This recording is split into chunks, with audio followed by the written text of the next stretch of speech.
In this problem, we are given the Laplace domain transfer function of an LTI system, which is HS. We are asked to find the impulse response of a stable LTI system. To solve this problem, we first need to review a few important points.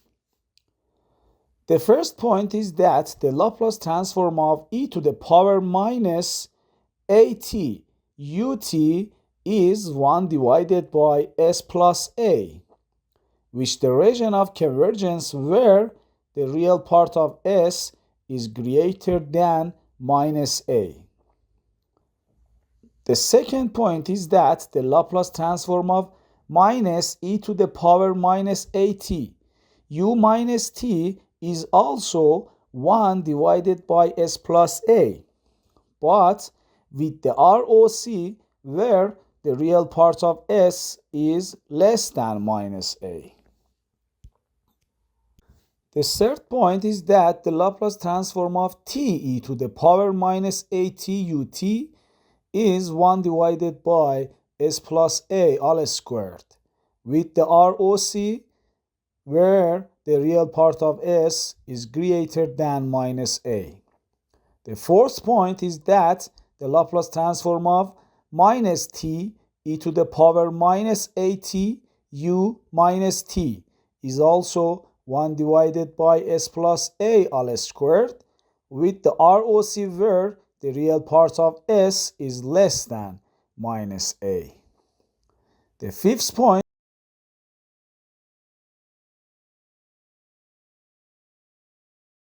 is that for an LTI system to be stable, its ROC must include the j omega axis.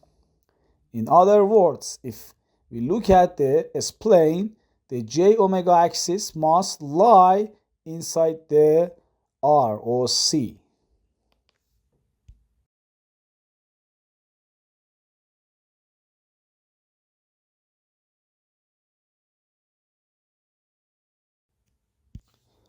Now let's move on to solving the problem.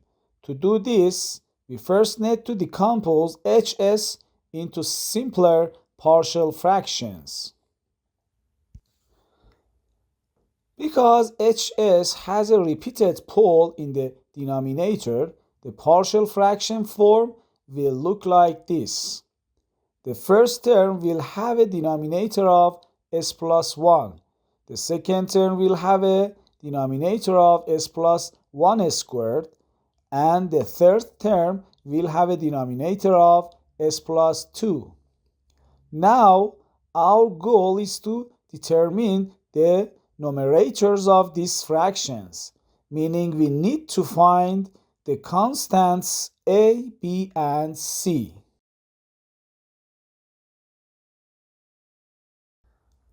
To find a, we need to take the derivative of s plus 1 squared multiplied by hs, and then substitute minus 1 for the remaining s values. When we multiply, the result becomes s plus 3 divided by s plus 2.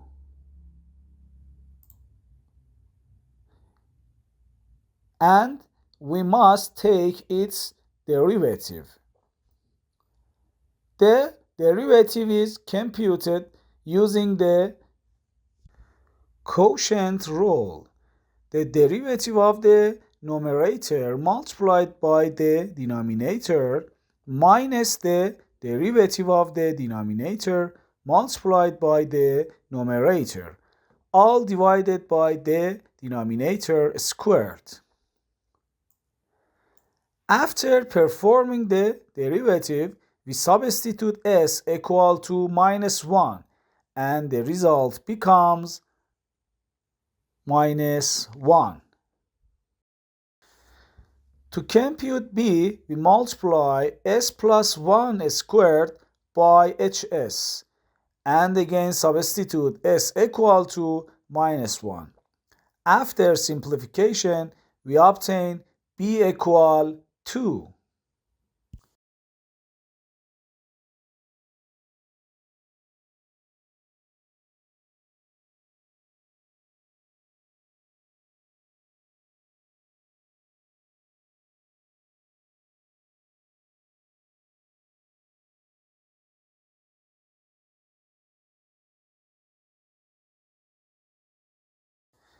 Finally, to compute c, we multiply s plus 2 by hs and then substitute s equal to minus 2. Doing this gives c equal to 1.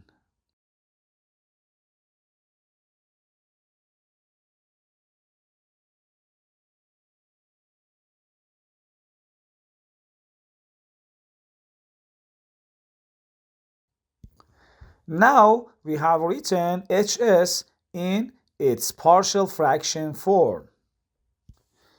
If you look at the first fraction, you can see that it matches the standard Laplace transform pair mentioned in points 1 and 2.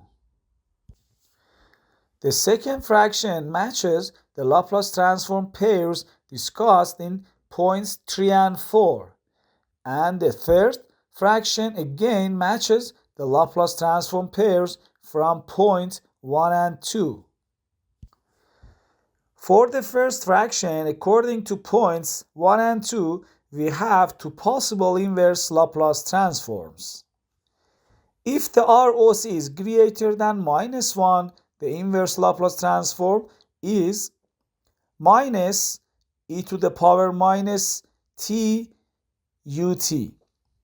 If the ROC is less than minus 1, the inverse Laplace transform is e to the power minus t u minus t.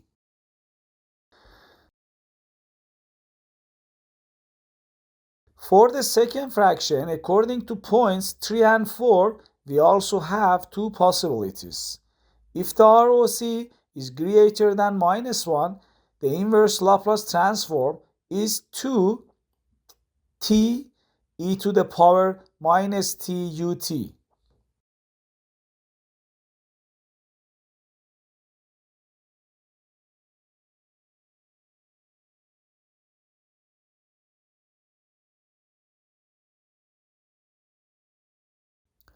If the region of convergence is less than minus 1, the inverse Laplace transform is 2 times minus t e to the power minus t u minus t. Similarly, for the third fraction, if the ROC is greater than minus 2, the inverse Laplace transform is e to the power minus 2t ut.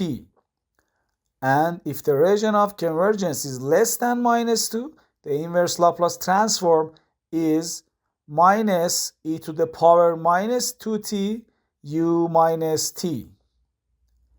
Now, to determine ht, we must choose one expression from each pair. To make this choice, we use the stability condition. For an LTI system to be stable, its ROC must include the j omega axis. Therefore, for the first fraction, we choose the region where the real part of s is greater than minus 1, because that region includes the j omega axis.